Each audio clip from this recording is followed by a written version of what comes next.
a powerful video. I don't know if any of you have ever seen this. When Matt, our producer, showed it to me, it was the first time I had ever seen this video. This video is almost 40 years old. It was made in the late 1970s.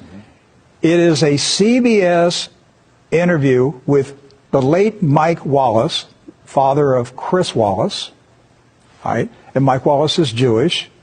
Chris Wallace is Jewish. I'm just setting the record straight. But this was a CBS interview with the Shah of Iran, who was in power at that time. And he made some comments about the power of Israel in America. This is, again, the 1970s. Jimmy Carter was in the White House. Watch this video. It is shocking. It's an eye-opener. You think the Jewish lobby in the United States is too powerful for the interests of Israel? I think so. Sometimes they are disturbing the interests of Israel because they're pushing around too many people. Why would the President of the United States pay attention to that lobby? They are strong. Strong in what sense? They are controlling many things. Controlling what? Newspapers, medias, Your Majesty. banks, finances, and I'm going to stop there. Well, now wait just a second.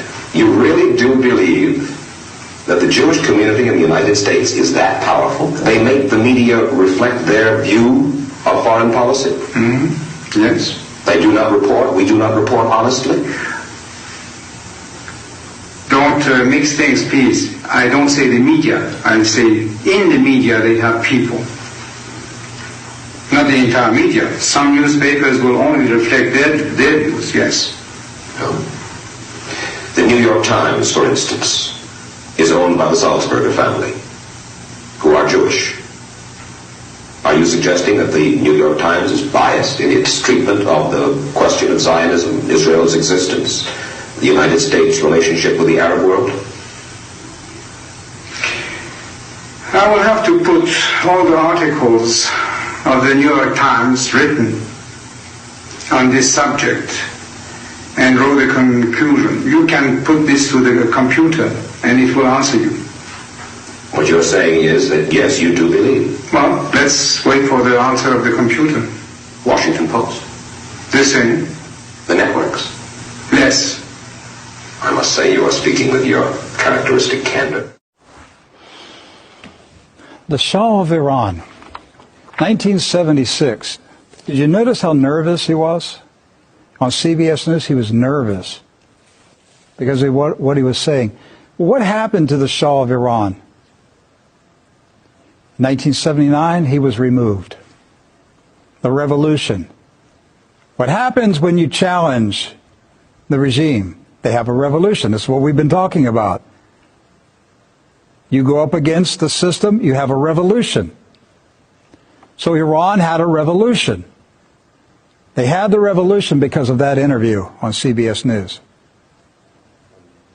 They made a decision. He's got to go. He challenged us. He dared to out us. I'm going to tell you what's going on right now. Now, I'm directing this to YouTube because my staff just notified me while that video was playing that YouTube is suppressing our feed right now. We've been dealing with problems with YouTube recently, and they're shadow banning us right now.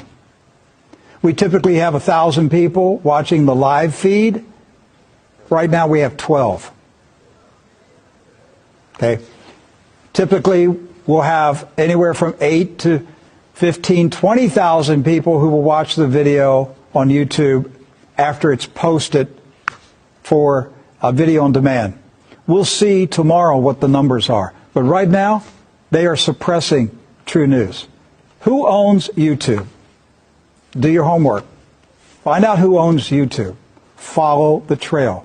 You cannot criticize